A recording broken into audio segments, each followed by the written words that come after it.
Mga kapatid, sir, nandyan ba yung yung papel nyo? Oo, kailangan ko lang yung papel. Sir, anong problema dito? Itong Hyundai Santa Fe nyo? Lumalabas yung oil sa dipstick. Lumalabas yung oil sa dipstick. Kailan Opo, pa po sir, nangyari yan? Napansin ko lang siya mga last month. Last month. Mm, Kailan po kayo nagpa-change oil? December December? 2025. Okay. December 8, 2025. Oo. Kanina, nung sinabi sa akin to, baka nga daw doon sa injector washer.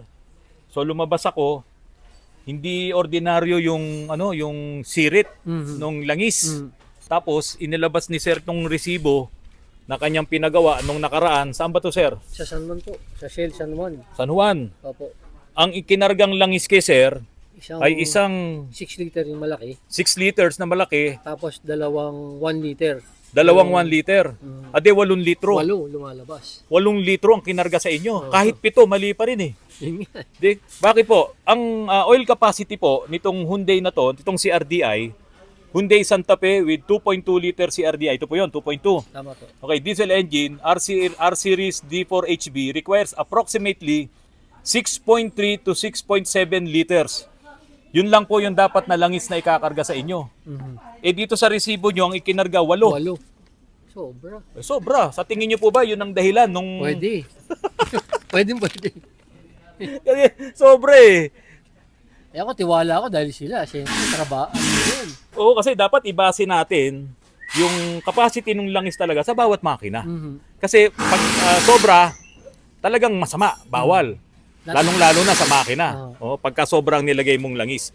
Ngayon, i-try natin. Jun, pwede mo bang paki-start? Paki-start mo. Ang binasihan na lang natin dito, yung resibo, na 8 litro ang ikinarga po nila. Okay? Ayan. Ito, malamig pa to mga kapatid ha. Malamig ang engine. Tatanggalin ko yung dipstick. Tingnan nyo, sumisirit yung langis oh. Wala ngang usok eh. Oh. So, ang gagawin natin, Jun, patayin mo na. Mahihirapan ka, iinit. So, i-drain muna natin yung langis. Bilangin ngayon natin kung ilang litro yung nilagay nila. Okay. Ha? Tapos, ibalik lang natin yung 6.3 liters. Okay. Ano po? Sige po. Hindi na tayo magpapalit ng oil filter kasi last month nyo lang yata pina-change oil, eh, no? December. Bali, ano na rin. Oh. Pero, Sir Randy, nung nag-change oil siya, ito yung dapat 90,000 ang tinakbo. kabihira lang kasi magamit to. Okay. Ang maganda pa naman yung December, January, February, March, April, May, June. 6 months na rin eh.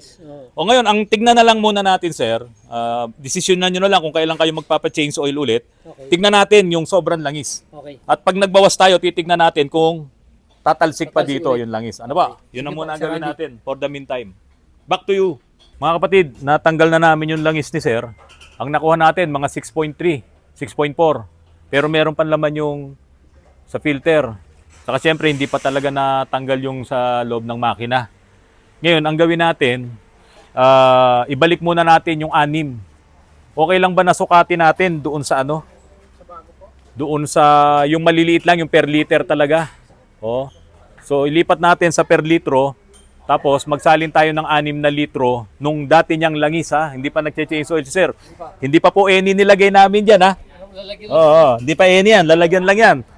Oh, nag-expand yan eh kasi mainit yung langis kanina eh. Kaya ngayon, yung volume niya mas marami doon sa 4 na litro.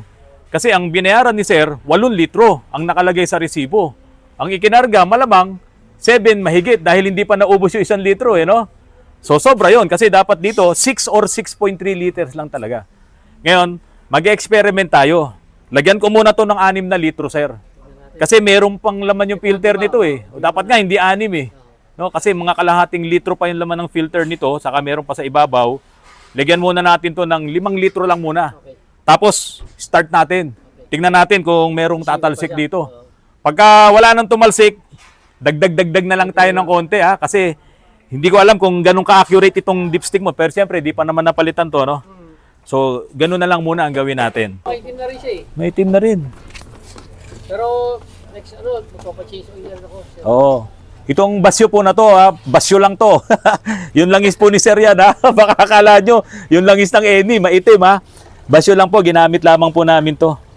Tapos yan kasi hindi naman talaga sumasagad yan mga hanggang dito lang Okay. Kita na ba? Wala pa. Konti pa. 0.75 pa lang.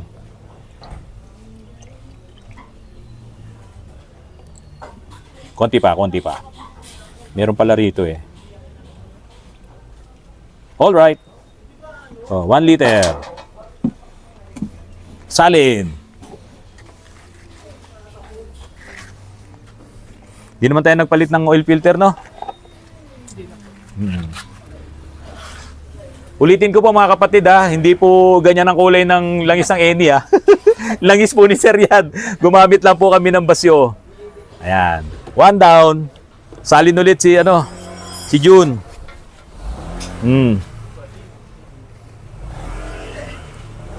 Ngayon pagka ito, doon sa ibabalik natin langis na wala na yung sirit ng langis sa dipstick, sa suksukan ng dipstick, sobra nga yung langis na nilagay sa inyo.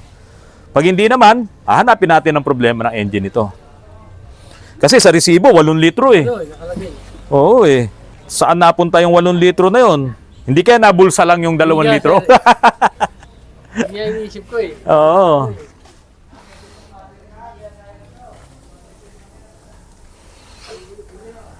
Dalawa. Pangatlo na po ito. Pangapat. 5. Start muna kaya natin sa 5. Kasi may laman na yung oil filter nito Kasi kung 5.5 may laman na yung oil filter, 6 na yan. Bago mag-F. Sige, pa-start muna natin to. Pag dito, hindi pa nakarating sa F, metal sick na, may problema talaga makina. Tignan mo nga yung sa dipstick muna.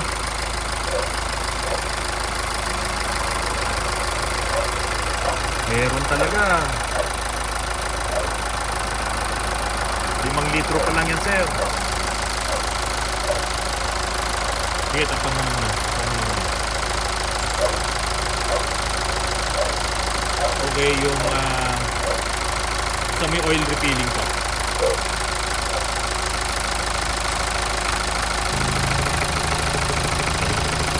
Tap mo yun sa dipstick.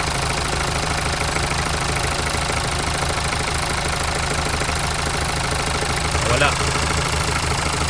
Buwasan, meron pa rin.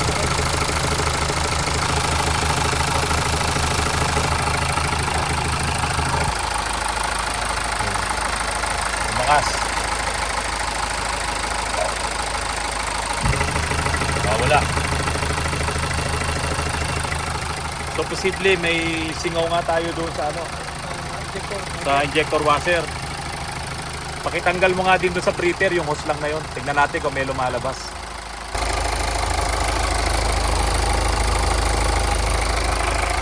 Tanggalin mo nga yun. Yan.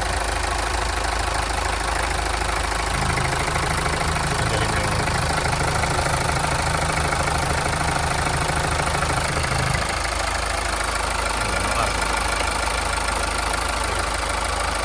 Tanggalin mo.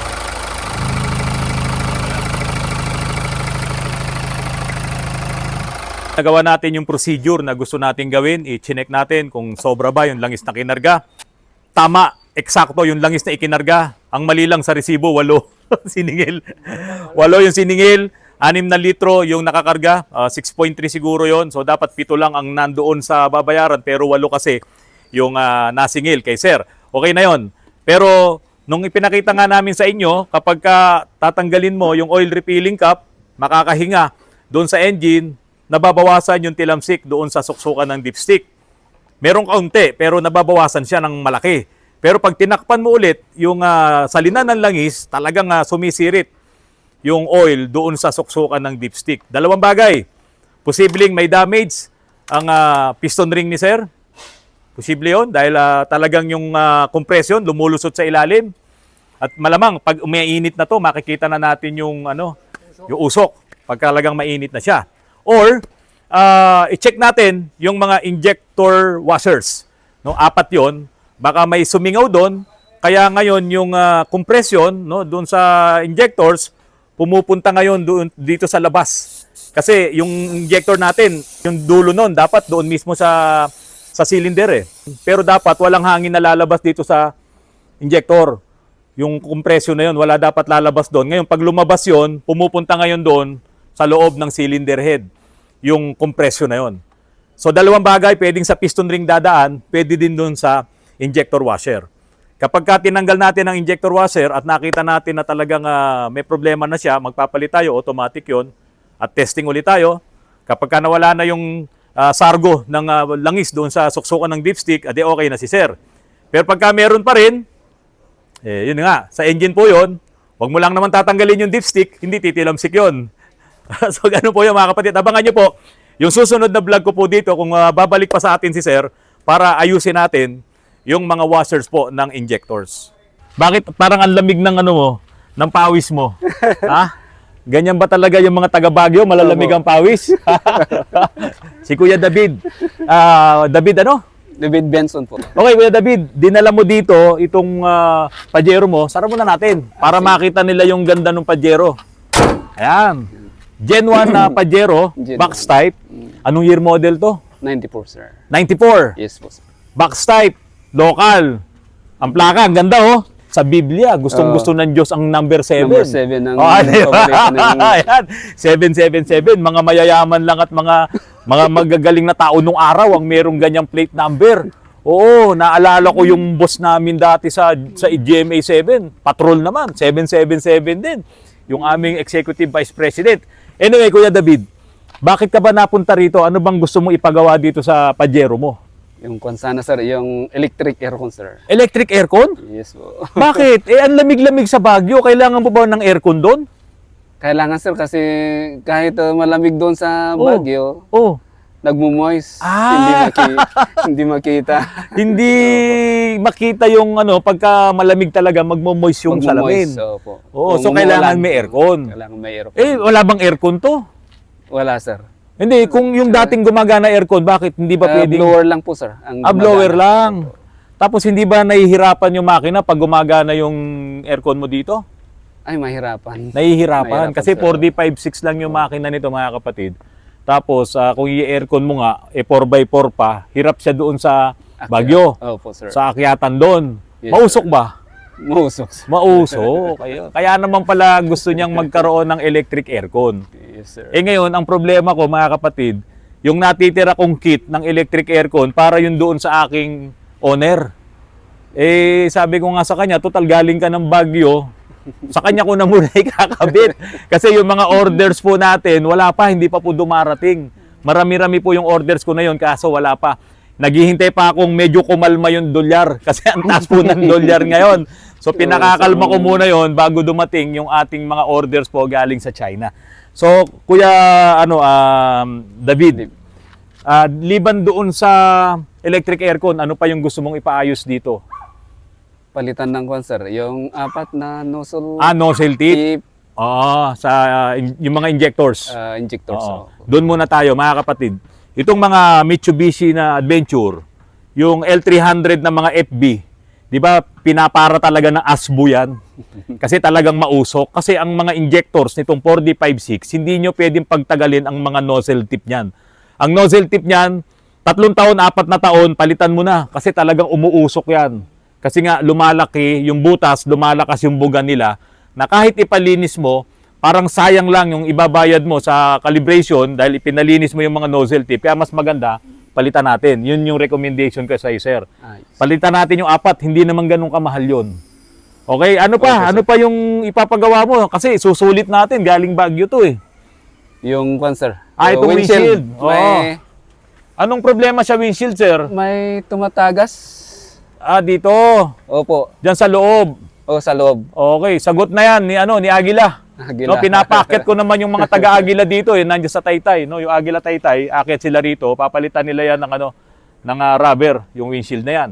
O meron pa yatang isa. Tapos, yung kwan, yung bracket ng Ayun, no, 4D56, yung sapatos. Lumili. No, yung meron akong vlog niyan, yung sapatos ni Paji doon sa mga vlogs ko, meron ako isang vlog doon, yung tungkol sa yung alternator ng Pajero kapag ka nasira yung tornilyuhan dito sa ilalim, Oh, sir. gumaganyan yan. Gumegewang. Kaya pag gumewang, ginamit mo, lumis. posibleng maputol yung belt. Belt. Na-experience mo na bang masiraan? Kanina lang. Saan kayo nasiraan? Sa kuwan po, sa Balintawak. Balintawak. O ano nangyari? Yun nga, natanggal yung belt. Natanggal yung belt. Kasi yung kanyang alternator gumewang ng gano'n. Eh, paano ginawa nyo? Paano kayo nakaalis doon? Talagang kuwan nilagay, ano yun? Niremedyoan nyo yung tornilyo sa ilalim. Opo, tinanggal namin. Tapos, kasi ang hirap mailagay yung belt sa alternator. Kaya tinanggal namin lahat. Tapos, nilagay namin Nilagay nyo muna yung belt. Tapos, yung tornilyo. Kinabit yung tornilyo. Eh, yun nga kasi, gumegewang kasi, lumalaki kasi yung butas ng tornilyuhan doon. Kaya ito siguro, kung ibabalik mo ulit sa Baguio, pagdating dyan sa Canon, matatanggalan ka na naman siguro kasi balintawak ka di ba? Parang gano'n. Balintawak to, Antipolo. Ikaw naman Canon to Baguio. Sa Canon, matatanggalan ka ulit. Hindi na, biro lang po yun. Okay, ganito na lang, Kuya David. Iiwan mo kasi ito ngayon sa amin. Nakasulat naman sa job order yung mga gagawin natin. Ngayon, kung may makikita pa akong mga immediate talaga na kailangan nating ayusin, sasabihin ko sa'yo. Opo. No, meron naman tayong group chat sa Viber. Tapos hindi mo rin alam kung kailan napalitan ng ng timing belt. Hindi Wala ka ko- pa ring idea. Wala pa, Bakit sir. kailan mo lang ba nabili to? Matagal na ba sa'yo to? 2024? 24. So 2 years pa lang 2 sa'yo. years sa akin. Noong Okay, April. Ayun, kailangan malaman din natin kung yung bang timing belt nito okay pa kasi delikado sa mga 45-6 pag naputulan ka ng timing belt, talagang medyo magastos. Tapos nasa Baguio ka pa. Kuya David, ano pa? Wala na. For the meantime, Doon muna. so ngayon for the meantime, akin muna to sa loob ng 1 buwan. Yes, sir. Tapos yung battery kasi na gagamitin natin dito mga kapatid, 2 baterya, 2 alternator para sa electric aircon yung isa. Pero yung gagamitin nating battery dito ay yung ginagamit na sa mga solar. No? Yun yung talagang nag-i-store ng daming kuryente, voltahe. Matagal mo talagang gagamitin yung kahit traffic, kahit paano. Kahit hindi umaandar ang makina mo, magagamit mo electric aircon mo. So yun muna, Kuya David. Sige, Ingat sir. kayo sa biyahe nyo. Okay po, sir. Thank you, sir. May dala pala kayong isang Innova pa. Talaga palang iiwan na yung sasakyan na to.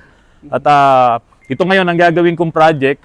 Every other week, pagka meron tayong update dito, ipapakita natin. Yes, sir. Itong Pajero na naka-electric aircon. Baka magtampo yung iba sa inyo. Bakit ito ginawa kong electric aircon? Mga kapatid, ito kasi single evaporator lang to. No? Single aircon lang siya, hindi siya dual. Kaya ito, pwede po talaga nating gawin at lagyan ng electric aircon.